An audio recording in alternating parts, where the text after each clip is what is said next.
খুলে গেল। ধীরে চালাও সুরি সীমারারি গলা,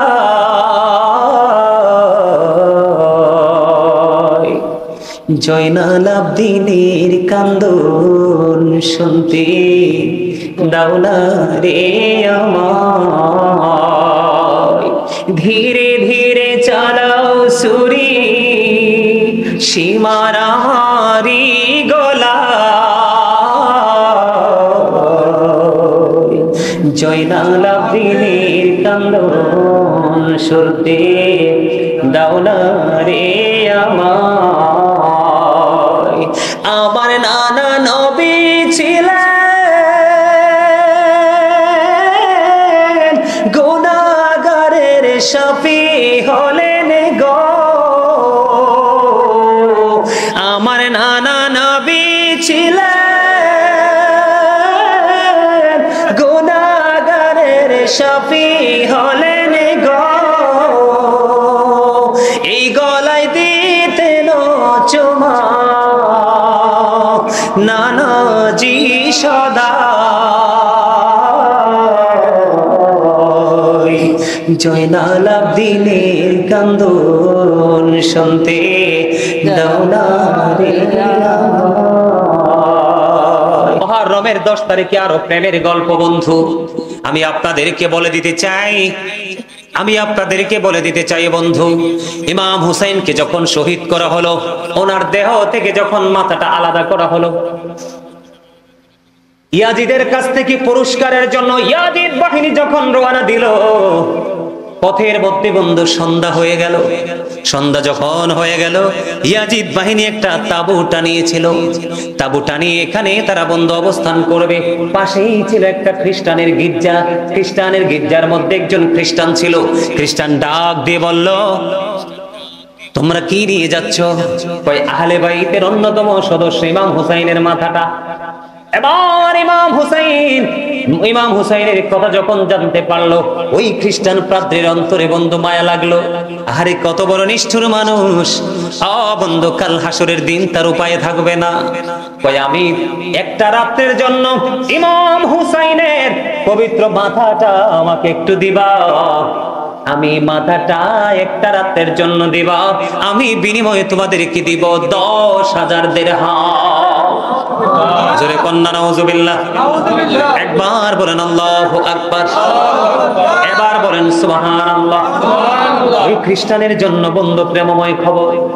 দেখেন, ইয়াজিদ কিন্তু হিন্দু ছিল না, খ্রিস্টান ছিল না, বৌদ্ধ ছিল না। ইয়াজিদ ছিল মুসলমান, তবে মুনাফিক মার্কা মুসলমান। যার অন্তরে ছিল কি? তার অন্তরে ছিল একটা, মুখে ছিল আর একটা। এখন কি আর আমরা ইয়াজিদকে মুনাফিক বলি না বেঈমান বলি? কথা বল না কেন? ইয়াজিদ বেঈমান হয়ে গেছে। ও বন্ধু, যারা যেই কাজটা যাদেরকে ভালোবাসা ফরজ, তাদের সাথে বেয়াদবি করা কুফরি। এমন বেয়াদবি করেছে, তাদেরকে চিরদিনের জন্য নিশ্চিহ্ন করে দেওয়ার চেষ্টা করেছে, শহীদ করে দিয়েছে। আসলে তো ইমাম হুসাইনের মরণ হয়নি, মূলত মরণ হয়েছে ইয়াজিদের। ঠিক কিনা বলেন? কতলে হুসাইন আসল মে মুরগি ইয়াজিদ হে, ইসলাম জিন্দা হোতা হে হর কারবালা কি বাত। ইয়াজিদের একটা নাম আছে পৃথিবীতে? নাই। কিন্তু ইমাম হুসাইন অসংখ্য পাবেন নাম। কথা বলে না কেন? ইমাম হাসান অসংখ্য পাবেন নাম। এটা কি তাদের সম্মান না, মর্যাদা না? ইয়াজিদের নাম, যারা ইয়াজিদের প্রশংসা করে, ইয়াজিদ পক্ষে কথা বলে, তারাও কিন্তু ইয়াজিদ নাম রাখে। কথা বল না, ঠিক না? ঠিক। এবার বন্ধু কি করলো?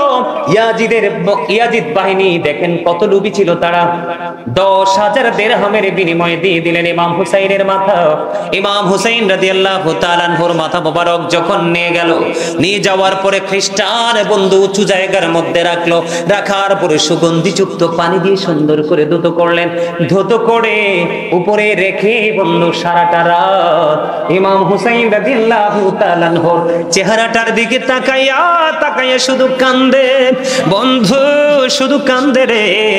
পরের দিন বন্ধু খ্রিস্টান ওই ইয়াজিদ বাহিনীর কাছে ওই পবিত্র মাথা যখন হস্তান্তর করবে, ওই খ্রিস্টান বললেন আমি দেখতে পাইলাম সারাটা রাত একটা নূর, সাদা দবদবে নুরানি একটা পাখি যেন সারাটা রাত ইমাম হুসাইনের মাথার চারপাশে শুধু তাওয়াফ করেছে।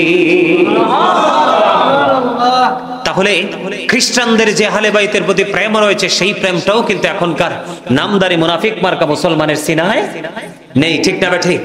অথচ রাসূল বলেছেন ইমাম হাসান হুসাইন দুই ভাই হলো জান্নাতি যুবকদের সরদার। এটা অস্বীকার করার কোনো সুযোগ নাই। তাহলে আমরা কি করব? যার যার সাধ্য অনুযায়ী আমরা দান করব, কোরআন তেলাওয়াত করব, নফল নামাজ পড়ব, জিকির আজকার করব, বেশি বেশি করে দুরূদ পড়ব। আমার নবীজি জানিয়ে দিয়েছেন, কেউ যদি নবীজিকে ভালোবেসে প্রতিদিন 1000 বার দুরূদ পড়তে পারে, সে জান্নাত না দেখা পর্যন্ত তার মরণ হবে না।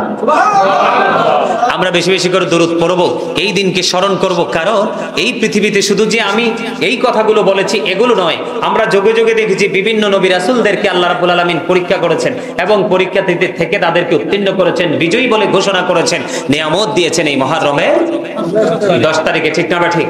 আরো জোরে বলেন। এই যে ইমাম হুসাইনের শাহাদাত, কারবালার মর্মান্তিক যে অধ্যায়, সেই অধ্যায় থেকে আপনারা সারা জীবন আলোচনা শুনেছেন, আমি সেদিকে যাই না।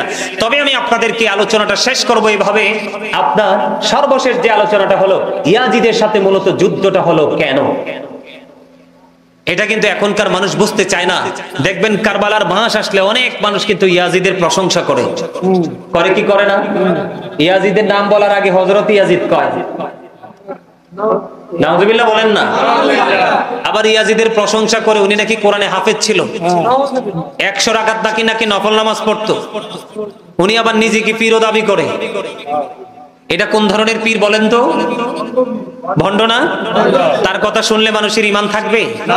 এই সমস্ত পীর, এই সমস্ত মৌলবীদের হাত থেকে আপনারা আপনাদের ছেলে সন্তানদেরকে বাঁচানোর চেষ্টা করবেন তো? আরো জোরে বলেন, করার চেষ্টা করবেন তো? আমি আপনাদেরকে বলি, ইয়াজিদের পুরো জীবনটা, তার বাহিনীর পুরো জীবনটা ছিল পৃথিবীর লোভ, অন্যায় অপরাধের দিকে ছিল তারা আকৃষ্ট। ইমাম হুসাইনের পক্ষে ছিল আমার রাসূলের আদর্শ, এটাকে বাস্তবায়ন করার জন্য, সত্যকে প্রতিষ্ঠিত করার লক্ষ্যেই তিনি যুদ্ধের ময়দানে এসেছেন। কথা বলেন না কেন? বলে হুজুর কেন? আমরা এই জাহিলি যুগে আইসাও তো আমরা মদকে মূল্যায়ন করি না, করি? কারণ করব কেন? মদ তো হারাম। মদ কি হারাম? আমার দিকে তাকান। হারাম। ইয়াজিদের উপদেষ্টা যিনি ছিলেন, যার নাম ছিল শারজুন বিন মানসুর রুমি, যিনি ছিলেন একজন ইহুদি, যিনি দিনের বেলা বানর নাচাইতো। কি করত? দিনের বেলা তিনি বানর নাচাতো, রাতের বেলা অসৎ নারীদেরকে নিয়ে মদের আসর বসাতো। জোরে বলবেন না নাউজুবিল্লাহ? আরে জোরে নাউজুবিল্লাহ। ইয়াজিদের চরিত্রটা ছিল এরকম। এখন বর্তমান সময়ে কেউ যদি দিনে বানর নাচায়, রাতে মদের আসর বসায়, আপনারা কি তাকে সাপোর্ট দিবেন? দিবেন? তাইলে ইমাম হুসাইনের তার বিরুদ্ধে রুখে দাঁড়ানো কি যৌক্তিক ছিল না? এটা কি ইমানি দায়িত্ব ছিল না? এখন আমরা ইয়াজিদকে বয়কট করা, ইয়াজিদ বাহিনীকে বয়কট করা, ইমাম হুসাইনকে ভালোবাসা, এটা আমাদের ইমানি দায়িত্ব। কথা বলেন না কেন? আমি আপনাদেরকে বলে দিতে চাই, 61 হিজরিতে কারবালা হয়েছে। ইয়াজিদ মাত্র পৃথিবীতে ইমাম হুসাইনের শহীদের পরে 2 বছর 8 মাস, মতান্তরে 3 বছর 8 মাস পৃথিবীতে বেঁচে ছিলেন। তিনি কিন্তু পৃথিবীতে বেশি দিন বেঁচে থাকতে পারেননি। ইনি মনে করেছিলেন ইমাম হুসাইনকে শহীদ করার পরে ইনি বিশাল রাজত্ব কায়েম করবে, কিন্তু আল্লাহ সেই সুযোগ তাকে দেয় নাই। আল্লাহ রাব্বুল আলামিন তাকে পৃথিবী থেকে নিশ্চিহ্ন করে দিয়েছেন। ইমাম হুসাইনের শহীদের পরে ইয়াজিদ একটা রাত, একটা দিন, একটা মুহূর্ত তিনি শান্তিতে থাকতে পারে নাই। আমি আপনাদেরকে বলি, ইয়াজিদ এই ইমাম হুসাইনকে 61 হিজরিতে শহীদ করেছেন। মুহররমের 10 তারিখে শহীদ করার পর ওনার সঙ্গী 72 জন সঙ্গীকে সহ শাহাদাত বরণ করিয়েছেন।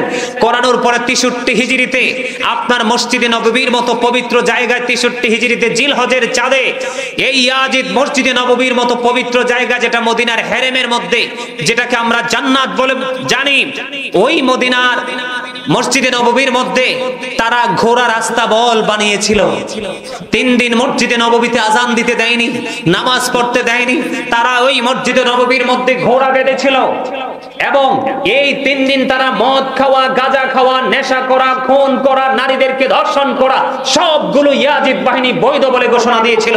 আওয়াজ তুলে বলেন না নাউজুবিল্লাহ। আপনারা জানেন এখন দুনিয়া বদলে গেছে। এই মসজিদে নববীর মধ্যে 1 রাকাত নামাজ পড়লে 50,000 রাকাতের সওয়াব। সেই মসজিদে নববীর মতো পবিত্র জায়গাকে তারা নোংরা করে দিয়েছে। আপনারা বলেন সেই ইয়াজিদের বিরুদ্ধে কি কথা বলার দরকার আছে না? আছে। এই জন্য আমি সব সময় বলি ইয়াজিদ ইজ ক্যারেক্টারলেস। ইয়াজিদ হলো চরিত্রহীন, ঠিক কিনা বলেন? যদি সে চরিত্রবান হতো তাহলে আপনাদেরকে আমি আরো বলে দিতে চাই, আপনারা বাকি আলোচনাগুলো আপনারা আমার অনলাইন থেকে কালেক্ট করবেন, কারণ অনেক সময় হয়ে গেছে। এমনিতে অনেক গরম, প্রায় 2 ঘন্টা হয়ে গেছে আলোচনা। মিলাদ পড়বো, কিয়াম করবো, মুনাজাত দিব, অনেক সময় লাগবে। তার আগে আমি আপনাদেরকে মুক্তাসার ভাবে বলি, সম্মানিত উপস্থিতি, আপনাদের এলাকায় যদি কোনো জারজ সন্তান থাকে আপনারা তাকে গ্রহণ করবেন? যে সন্তানের পিতার পরিচয় নাই, সে যত বড়ই ডক্টরেট করুক না কেন, যত বেশি সুশিক্ষিত হোক না কেন, আপনারা কি তাকে গ্রহণ করবেন? বন্ধুরে আমার, ইয়াজিদ এবং তার বাহিনী এতটা নিকৃষ্ট ছিল, তাদের লালসার শিকার হয়েছে মদিনার পবিত্র আমার মা বোনেরা। বন্ধু, কিতাব খুলে নজর দিয়ে দেখলাম বন্ধু, কলিজা ছিঁড়ে যায়, কলিজা ফেটে যায় রে। ইয়াজিদ বাহিনী ওই 63 হিজরিতে জিলহজের চাঁদে এমন তাণ্ডব চালিয়েছিল, 1000-এরও বেশি মা বোনেরা ইয়াজিদ বাহিনীর তাণ্ডবে অবৈধ সন্তান প্রসব করেছিল। আরে আরো জোরে কন্যা নাউজুবিল্লাহ। আপনারা কি এটার পক্ষে? না, এত মানুষ নাউজুবিল্লাহ তো আসতে কেন? শুধু তাই নয়, মদিনায় বন্ধু 700 সাহাবীকে অতর্কিতভাবে হত্যা করেছিল। 10,000-এরও বেশি মদিনার সাধারণ মানুষ, নাগরিককে হত্যা করেছিল। বন্ধু, মদ খাওয়া বৈধ বলে ঘোষণা দিয়েছিল, জিনা করা বৈধ বলে ঘোষণা দিয়েছিল, মসজিদে নববীর মধ্যে আজান দেওয়া, নামাজ পড়া কোনো কিছু করতে দেয়নি। বন্ধু, তারাই তাণ্ডব চালিয়েছিল। এই জন্য ইমাম হুসাইন বন্ধু ইয়াজিদ বাহিনীর সাথে, ইয়াজিদ বাহিনীর সংখ্যা ছিল অনেক বেশি। ইমাম হুসাইন মাত্র 72 জন সঙ্গী নিয়ে যুদ্ধ করেছে শুধু সত্যকে প্রতিষ্ঠিত করার জন্য। তার কলিজার টুকরা নানা আপনার আমার প্রাণের নবীর আদর্শকে বাস্তব জীবনে বাস্তবায়ন করে এটা যুগে যুগে যুগে যুগে মুসলমানের অন্তরে চেতনা তৈরি করবে, ঠিক কিনা বলা? আপনারা জানেন না তো, ইমাম হুসাইন যখন শহীদ হয়ে গিয়েছিল, বাইতুল মুকাদ্দাসের ঝুলন্ত পাথর থেকে তাজা রক্ত প্রবাহিত হয়েছিল। আল্লাহু আকবার বলবেন না? কারবালার মর্মান্তিক অধ্যায় অত্যন্ত ভয়ঙ্কর, যেটা শুনলে সহ্য করা যায়। তবে আমি আপনাদেরকে সর্বশেষ বলবো, আমরা যদি জিনার দিকে লিপ্ত হই, অপরাধীকে প্রশ্রয় দেই, অন্যায়কারীকে প্রশ্রয় দেই, অসভ্য মানুষকে প্রশ্রয় দেই, আমরা যদি সব ধরনের সামাজিক অপকর্মকে যদি আমরা প্রশ্রয় দেই, তাহলে আমরা ইয়াজিদি বাহিনীর অন্তর্ভুক্ত হয়ে যাব। কথা বলেন না কেন? আর যদি আমরা এই অপরাধগুলোর বিরুদ্ধে প্রতিরোধ গড়ে তুলি, আমরা প্রতিরোধ গড়ে তুলতে পারবো না, সেই ক্ষমতা নাই, আমরা মন থেকেও যদি ঘৃণা করি, তাহলে আমরা হুসাইনি কাফেলার অন্তর্ভুক্ত হয়ে যাব। ঠিক না ঠিক? তবে হুজুর, অনেকেই বলে আমাদেরকে বিভিন্ন দেশ থেকে, বাংলাদেশের বিভিন্ন জেলা থেকে, যে হুজুর আমি অনেক চেষ্টা করি কিন্তু ভালো হওয়ার, মনটাকে, মাইন্ডটাকে চেঞ্জ করার, কিন্তু পারি না হুজুর। এটার কারণটা কি? এটার কারণ হলো আল্লাহ রাসূল আমাদেরকে একটা শিক্ষা দিয়েছেন, সেটা হলো নামাজ। কি সূরা আনকাবুতের মধ্যে বলেছেন আল্লাহ রাব্বুল আলামিন, ইন্নাস সালাতা তানহা আনিল ফাহশাই ওয়াল মুনকার, নামাজ মানুষকে খারাপ কাজ থেকে বাঁচিয়ে রাখে। ঠিক না ঠিক? সকল অন্যায় থেকে যদি আপনি বেঁচে থাকতে চান, সর্বপ্রথম রাসূল এবং রাসূলের পরিবারকে ভালোবাসুন, এবং তার পাশাপাশি আপনি নতুন কোন বিদে ভরে গেছে। কেন ভরে গেছে? আমরা ইসলামের আদর্শ থেকে দূরে সরে এসেছি এই জন্য। ঠিক না ঠিক? Islam is not only a religion but also complete code of life.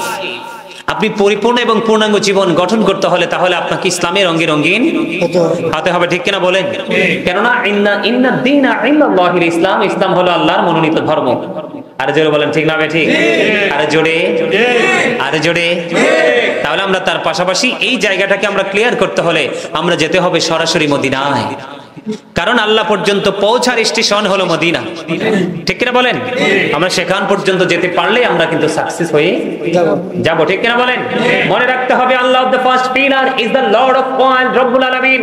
Muhammad সাল্লাল্লাহু আলাইহি ওয়াসাল্লাম is the blessing for the world, রাহমাতাল লিল আলামিন। একজন হলো রব্বুল আলামিন, তিনি হলেন স্রষ্টা, আর উনি ওনার প্রিয় হাবিবকে বানিয়েছেন রাহমাতাল লিল আলামিন। আমি সব সময় বুকে হাত দিয়ে বলি I am very successful person, তার কারণ হলো আল্লাহর শ্রেষ্ঠ হাবিবের উম্মত হতে পেরেছি, এটাই হলো আমার সবচেয়ে বড় সার্টিফিকেট। আমি আপনাদেরকে বলি রাসূলের আহলে বাইত, সাহাবায়ে কেরাম, ওই সমস্ত ঊর্ধ্বতন যারা আমাদের সম্মানী ব্যক্তি আছে, ধীরে ধীরে তাদের কারণে আমরা ইসলামটা এস পর্যন্ত পেয়েছি। ওই সমস্ত আল্লাহর প্রিয় বান্দাদেরকে নিয়ে যদি কেউ কটূক্তি করে, বাজে মন্তব্য করে, আমরা তাদের বিরুদ্ধে কি করব? রুখে দাঁড়াবো, তাদের বিরুদ্ধে আমরা প্রতিরোধ গড়ে তুলবো। আমরা ঘরে চুপ করে বসে থাকবো না, কারণ ইমাম হুসাইনের আদর্শ হলো প্রতিরোধ গড়ে তোলো। অন্যায় করে কাপুরুষের মতো জনম জনম বাঁচার চাইতে বীর পুরুষের মতো কিছুক্ষণ বেঁচে মরে যাও, ঠিক কিনা বলেন? আর জোরে, আর একটু মহাব্বতে। আমার কথা আপনারা বুঝতে পারছেন? আমার কথা বুঝে আসছে? 5 ওয়াক্ত নামাজ পড়বেন, বিশেষ করে সর্বোপরি একটা কথা আপনাদেরকে বলি, বাবা মার সাথে একটু ভালো আচরণ করবেন। কি করবেন? এই বাবা মার সাথে, এখনকার বাবা মারা কিন্তু ছেলেরা বড় হয়ে যাওয়ার পর অসহায় হয়ে যায়। কথা বলেন না কেন? এক বাবার 5টা ছেলে অফিসার, কয়টা? 5টা ছেলে অফিসার এবং ভালো ভালো পদে আছে, কিন্তু বাবা মা বৃদ্ধাশ্রমে। আপনারা বলেন এই সন্তানের কি জীবনে কোনো সফলতা আসবে? আরো জোরে, এই সন্তানের জীবনে কোনো সফলতা আসবে? হ্যাঁ, মহরমের গজল গাইতে কইতেছে, আপনারা কি মহরমের গজল শুনবেন? পছন্দ করেন? আরো জোরে। মনে রাখেন, আমি আমার আলোচনাটা শেষ করি। সন্তানকে, আমার দিকে তাকান, সন্তানকে যদি মানুষের মতো মানুষ করতে চান, প্রত্যেকটা সেক্টরে যদি সন্তানকে সুশিক্ষিত করে বসিয়ে দিতে চান, তাহলে আপনি সন্তানকে পৃথিবীর শিক্ষা দেওয়ার আগে একটা শিক্ষা দিতে হবে। সেই শিক্ষাটা সম্পর্কে আমার রাসূল বলেছেন, আদিবু আওলাদাকুম আলা সালাসি হিসানিন হুব্বি নবিকুম ওয়া হুব্বি আহলে বাইতিহি ওয়া আলা কিরাআতিল কুরআন। দেখেন, আমি আহলে বাইত নিয়ে বলেছি, কিন্তু এই হাদিসেও কিন্তু আহলে বাইতের কথা আসছে। রাসূল সর্বপ্রথম বলেছেন, তোমরা তোমাদের সন্তানদেরকে 3টি বিষয় শিক্ষা দাও। কয়টি বিষয়? আরো জোরে। 3টি বিষয় শিক্ষা দাও। একটা হলো হুব্বি নবিকুম, teach the love of the prophet, নবীর ভালোবাসা শিখাও। ওয়া হুব্বি আহলে বাইতিহি, টিচ ফ্যামিলি লাভ। এরপরে বলেছেন, তোমরা তোমাদের সন্তানদেরকে কোরআন তেলাওয়াত শিখাও। Learn to recite the holy Quran. তোমরা তোমাদের সন্তানদেরকে কোরআন তেলাওয়াত শিখাও। জোরে জোরে বলেন না সুবহানাল্লাহ। আজকে সন্তান নবীর প্রেম শিখাইছে? না। আহলে বাইতের প্রেম শিখাইছে? না। কোরআন তেলাওয়াত শিখাইছেন? যাও শিখাইছেন লড়র ফড়র, ঠিক না বেঠি? আগে প্রত্যেকদিন সকালে আমরা কোরআন, বিশেষ করে আমরা যদি সকালে কোরআন শরীফ না পড়তাম, মা পিটাইতো দইরা। আর এখনকার মারা তো ছেলে হইলে কয় আলালের ঘরে দুলা লাইছে, আর মেয়ে যদি হয় কয় আসমানি গজব আইছে। কথা কন না কেন? আর আমার নবী বলতেছে, যেই বাবা মার 2টা কন্যা সন্তান, তার জন্য 2টা জান্নাত বরাদ্দ। যিনি হাদিস বর্ণনাকারী রাবী, তিনি বলেছেন, আমি নবীকে একটার কথা বলিনি, যদি একটা কন্যা সন্তানের কথা বলতাম, তাহলে একটা কন্যা সন্তানের বাবা মাকে নবীজি জান্নাতি বলে ঘোষণা দিত। আপনার 1 ডজন পোলা হইলেও জান্নাতের খবর নাই, যদি মানুষ না বানাইতে পারে। কথা বলেন না কেন? এই যুগে কিন্তু ছেলেদের চাইতে মেয়েরা এগিয়ে। কথা বলেন না কেন? পড়াশোনার ক্ষেত্রে মেয়েরা মনোযোগী, চাকরি করার ক্ষেত্রে মেয়েরা অনেক বেশি আগ্রহী। কথা বলেন, পিতা মাতার দায়িত্ব নেওয়ার ক্ষেত্রে মেয়েরা অনেক বেশি আগ্রহী। কথা বলেন না? কিন্তু আমি ছেলেদেরকে বলছি, ধ্বংস হয়ে যাবে পিতা মাতা প্রতি অবহেলা। আমি তোমাদেরকে একটা হাদিস ছোট্ট করে বলবো। আল্লাহ যদিও কোরআনে বলেছেন ওয়াবিল ওয়ালিদাইনি ইহসানা, আল্লাহ রাব্বুল আলামিন বলেছে তোমরা মা বাবার সাথে ভালো আচরণ করো। হাদিস শরীফের মধ্যে এসেছে, এক ব্যক্তি প্রশ্ন করলেন, নবী গো, আমার কাছ থেকে সবচেয়ে ভালো আচরণ পাওয়ার হক কার বেশি? নবীজি তখন বললেন যে কয়লা উম্মুকা, তোমার মা। আবার প্রশ্ন করা হলো, কয়লা সুম্মা মান, তারপরে কে? নবীজি বললেন কয়লা উম্মুকা, ইউর মাদার, তোমার মা। আবার প্রশ্ন করা হলো, কয়লা সুম্মা মান, তারপরে কে? নবীজি আবার বললেন কয়লা উম্মুকা, তোমার মা। আবার প্রশ্ন করা হলো, নবী গো, কয়লা সুম্মা মান, তারপরে কে? নবীজি বললেন কয়লা আবুকা, তোমার বাবা।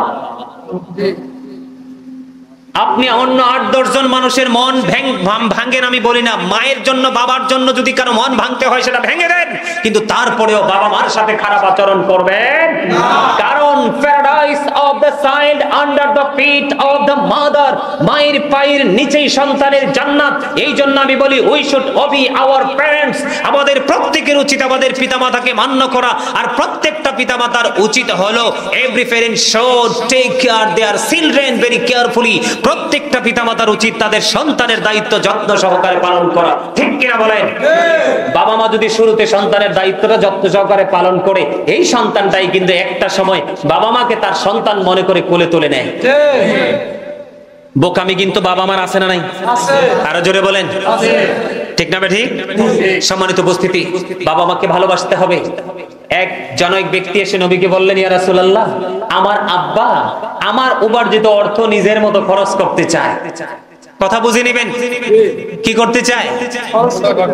আমার আব্বা মোবাইল টিপে, যে ছেলেটা, আমার মনটা কইতেছে তার মোবাইলটা নিয়ে কুমিল্লা চলে যেতাম,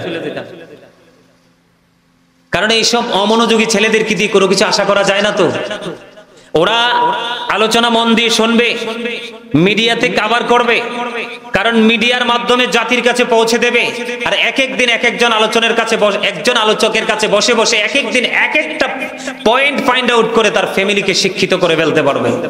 কথা বলেন না কেন?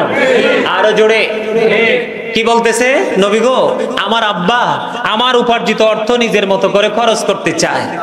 এবার আমার নবীজি একটা ডাক দিয়ে বললেন, শুধু তোমার উপার্জিত অর্থ নয়, তুমি নিজেও তোমার বাবার সম্পদ। হাদিস শরীফটা মনে বুঝেন নাই? আরে তোমার উপার্জিত অর্থ না, বাবা চাইলে তোমাকেও যেমনি ইচ্ছেমনি ইউজ করতে পারবে, তুমি কোনো আপত্তি করতে পারবা না, কারণ তোমার বউড়িতে 3টা জিনিস গুরুত্বপূর্ণ। কয়টা?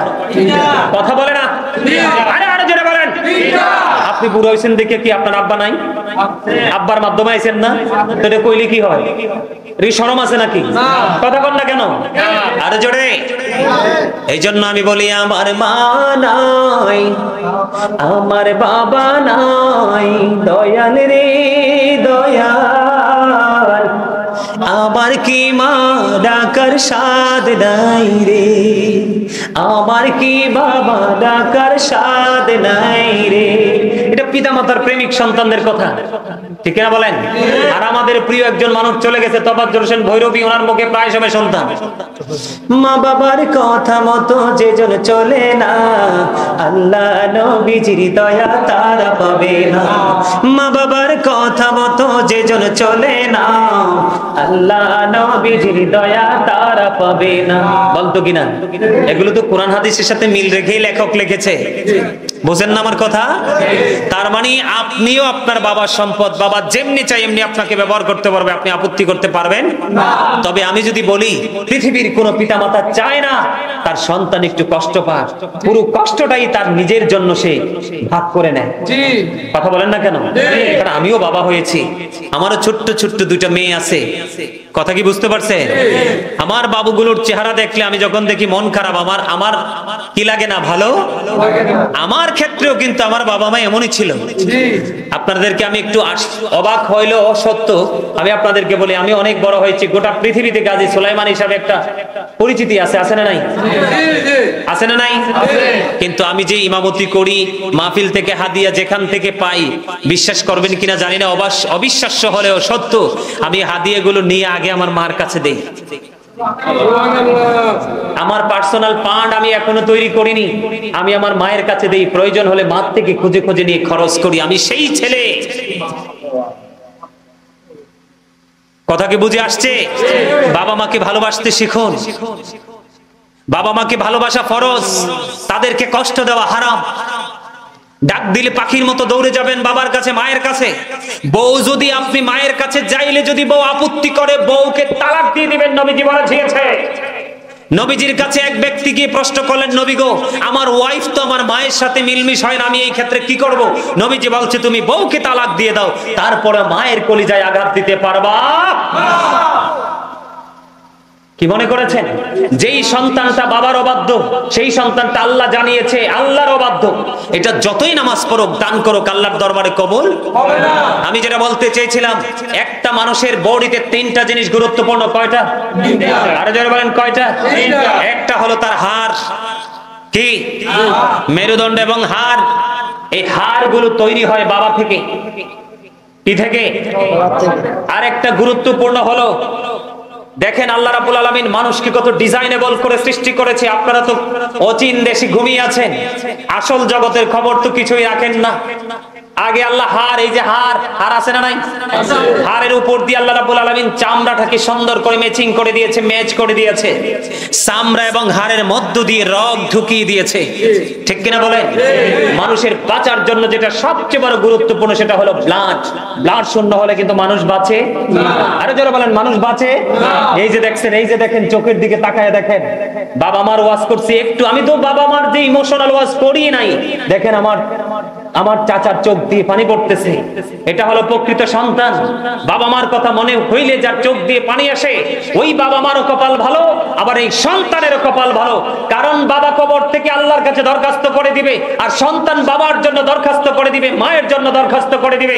আমার নবী বলে দিয়েছেন, পৃথিবীতে সবচেয়ে দ্রুত গতিতে দোয়া কবুল হয় সন্তানের পক্ষ থেকে বাবা মার জন্য, আর বাবা মার পক্ষ থেকে সন্তানের জন্য। এটা এত দ্রুত পৌঁছে, একটা তীর মারলে তীরটা গন্তব্যে যাওয়ার আগে আগে বাবা মার দোয়া সন্তানের জন্য, সন্তানের জন্য বাবা মার জন্য কবুল হয়ে যায়। জোরে বলেন না সুবহানাল্লাহ। আরে আরো জোরে বলেন সুবহানাল্লাহ। হাড়, এটা বাবা থেকে। হাড়ের উপরে বসিয়ে দিলেন গোস্ত, এই গোস্ত তৈরি হয় মা থেকে। আর গোস্তের মধ্য দিয়ে আপনার ব্লাড আছে না নাই? আরো জোরে বলেন। তৈরি হয় এটাও মা থেকে। কোথায় যাবেন মাকে ছেড়ে? মা পৃথিবীতে চোখের পানি যত বেশি ফালাবে তত বেশি জাহান্নাম আপনার জন্য তীব্র থেকে তীব্রতর হবে। নাউযুবিল্লাহ বলেন না। আরো জোরে। আসলে আমার ভিতরে জ্বালা শুরু হয়ে গেছে। বর্তমান সমাজের বেশিরভাগ ছেলেরা, এর মধ্যে শিক্ষিত ছেলেরা বেশি মা বাবাকে কাঁদায়। সমাজের ভ্যান চালক, কলা ব্যাপারী, আদা ব্যাপারী, পেঁয়াজ ব্যাপারী, রসুন ব্যাপারী, মৌসুমী ফল বিক্রেতা মাকে কাঁদায় না? কাদায় হলো যেই সন্তানগুলোকে কুলিপিটে করে মানুষের মতো মানুষ করার লক্ষ্যে তাদের পিছনে সারা জীবনের অর্থ জীবনকে ব্যয় করে বুড়ো হয়ে গেছে, ওই ছেলে দ্বারা, ওই ছেলের বউ দ্বারা বেশি নির্যাতিত হয়। কথা বলেন না কেন? আমি কি ভুল বলেছি? আমি আপনাদের শিক্ষার জন্য বলছি। আমার দিকে তাকান, হাদিস শরীফটা অনেক লম্বা, আমি একটা অংশ আপনাদেরকে শোনাই। বুখারী এবং মুসলিম শরীফের মধ্যে হাদিসটা। জুরিজ নামে এক ব্যক্তি খুব বেশি পাগল ছিল বাবা মা। আল্লাহর এত বেশি পাগল ছিল, সে মানে গণজামায়াতে ইবাদত করতে পছন্দ করত না। গণজামায়াতে ইবাদত করতে পছন্দ, দেখবেন অধিক বেশি আল্লাহওয়ালা লোক কিন্তু একা একা ইবাদত করে। এটা কিন্তু আরেকটা ধারা। যারা আধ্যাত্মিক সাধনা করে তারা কিন্তু দেখবেন সহজে জামাতে খুঁজে পাবেন না, একা একা চলে যায়। আরে জোরে বলেন, ঠিক কিনা বলেন? শয়নি স্বপনি শুধু মা, তোমার কথা মনে হয়। বলেন শয়নি স্বপনি শুধু মা, তোমার কথা মনে হয়। কতদিন দেখি না তোমার, ভুলে কি গেছো আমায়, ভুলে কি গেছো আমায়। আমার ভুবন জুড়ে শুধু দুঃখ জ্বালা, কে আর পরাবে আমায় সুখের সীমালা। আমার ভুবন জুড়ে শুধু দুঃখ জ্বালা, কে আর পরাবে আমায় সুখের সীমালা। কপালে কে দিবে আর কাজলের টিপ, তুমি জেনে ধরায়। শয়নি স্বপনে শুধু মা, তোমার কথা মনে হয়। মারহাবা বলেন না। আমি আসলে আজকে গজল গাইতে আসি না, আজকে জ্বালা হৃদয়ে। ইমাম হুসাইনের কথা যখন স্মরণ হয়, তার প্রতি যে নির্মমতা নিষ্ঠুরতার কথা মনে হয়, মনের অজান্তেই চোখের পানি চলে আসে। কেমন করে যে ইতিহাস তৈরি করেছে সেটা কোনো মুসলমান তো কোনো বেঈমানের পক্ষেও সম্ভব ঠিক না? ঠিক। আর জোরে সম্মানিত উপস্থিতি, আপনারা গুরুত্ব সহকারে একটা জিনিস খেয়াল করুন। যুগে যুগে মেয়ে আসবে, পৃথিবীতে মা হবে। যুগে যুগে বাবা আসবে, ছেলে আসবে, পৃথিবীতে বাবা হবে। এটা আমার আল্লাহ জানতেন। এটা আমার নবীজি থাকা অবস্থায় কোরআনের মধ্যে বাবা মার নামটা, বাবা মার মর্যাদাটা ঢুকিয়ে দিয়েছে। তাহলে তাদের সম্মানটা কি অসম্ভব সম্মান না? অবর্ণনীয় একটা সম্মানের জায়গা না? তাদেরকে অসম্মাননা করার অধিকার আমাদেরকে কে দিয়েছে? আমি ছোট্ট করে আলোচনাটা শেষ করে দিচ্ছি। জুরিস সে ইবাদত করত, নির্জন এক জায়গায় গিয়ে মাটি দিয়ে একটা হুজরা বানাইছে। হুজরার মধ্যে তিনি বসে বসে ইবাদত করত।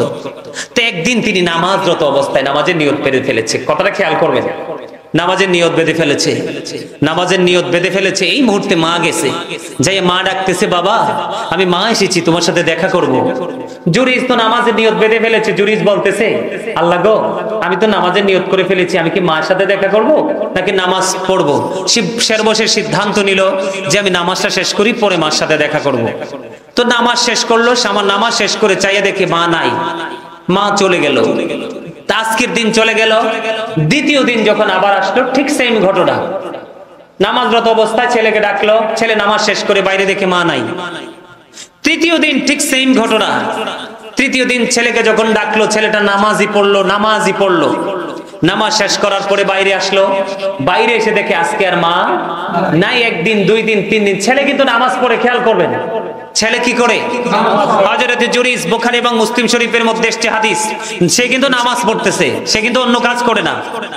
তৃতীয় দিন যখন দেখা হলো না, মাকে মা ডাক দিয়ে বলল, আল্লাহ একে একে 3 দিন আসলাম, আমার ছেলের সাথে দেখা করতে দেখা হলো না, তাকে বেশ্যা মহিলার মুখ না দেখাইয়া মরণ দিও। দেখেন তৎকালীন সময়ে এক বেশ্যা মহিলা বসবাস করত। এতদিন কিন্তু হযরত জুরিদকে নিয়ে তার কোনো ভাবনা ছিল না। কিন্তু যেদিন মা দোয়া করে বদদোয়া করে দিল, সেদিনই কিন্তু মহিলা পাগল হয়ে গেল। তো মহিলা পেটের মধ্যে সন্তান আসছে, তার কিন্তু স্বামী নাই। তো সন্তান যখন আসলো, আস্তে আস্তে করে পেটটা বড় হতে লাগলো। মায়ের সন্তান যত বড় হয় পেটে, তত মায়ের পেটটা বড় হতে থাকে, ঠিক কিনা বলে? দেখতে দেখতে মহিলার সন্তান প্রসব হলো। হওয়ার পরে এবার মানুষ প্রশ্ন করলো যে এই বাচ্চা তুমি কোত্থেকে আনছো? এই বাচ্চা আনছি আমি জুরিস থেকে। আল্লাহু আকবার বলেন না, নাউজুবিল্লাহ বলেন। অথচ সরল মনা জুরিস কিছুই জানে না। বন্ধুরি আমার, দেখবেন সমাজে চোর চুরি করলে মানুষের কোনো টেনশন থাকে না, কিন্তু মসজিদে ইমাম সাহেব বা ভালো মানুষ যদি ছোট্ট একটা অন্যায় করে, দেখবেন কি রিঅ্যাকশন হয়।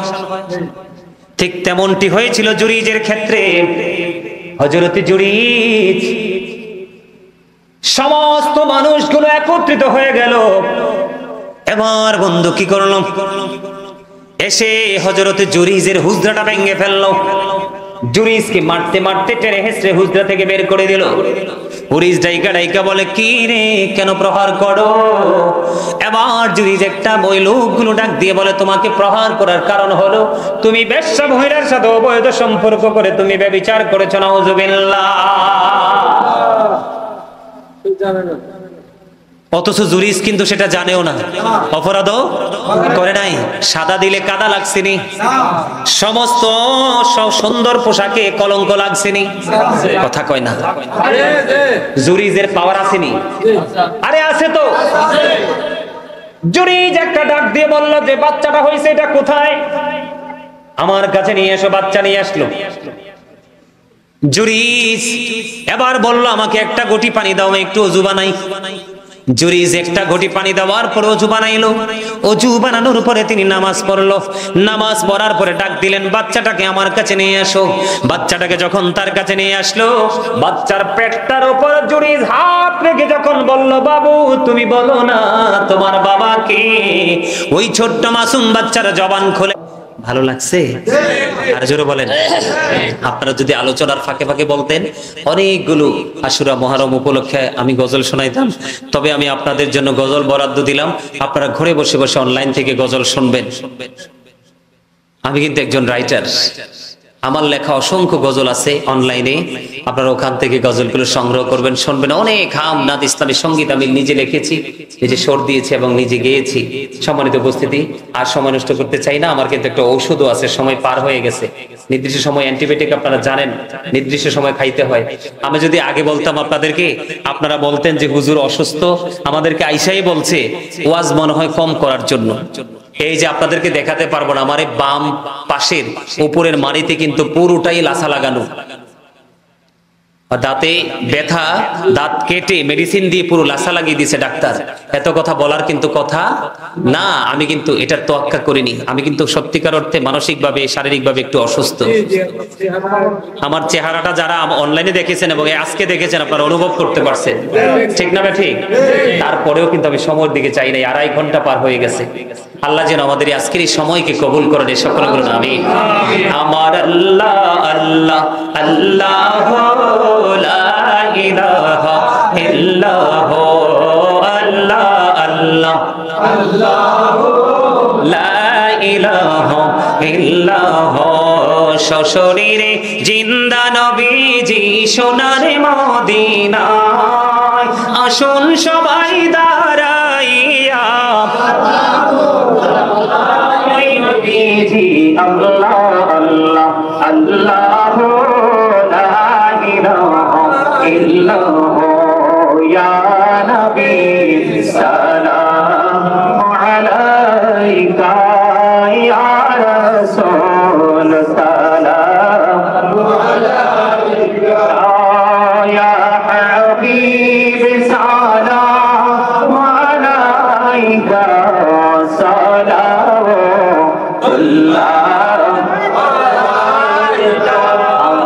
जहानी बादशाह कंदीरी ताईफे दास्तार किनारी, केनो जे मारलो काफिरी माया नहीं तादेर अंतरे, या नबी सलाम अलैका, या रसूल सलाम अलैका, या हबीब सलाम अलैका,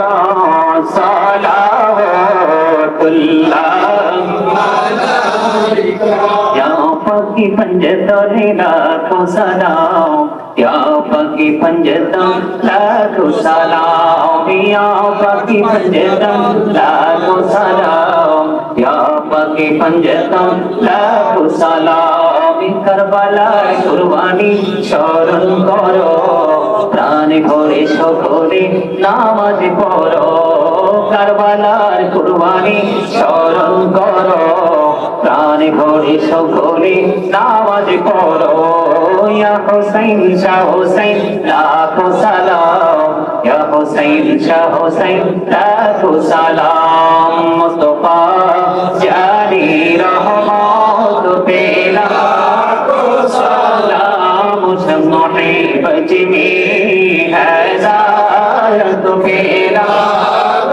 সালাম, মুশম্মে বজমি হযারত পেলা সালাম। শহীদে কারবালা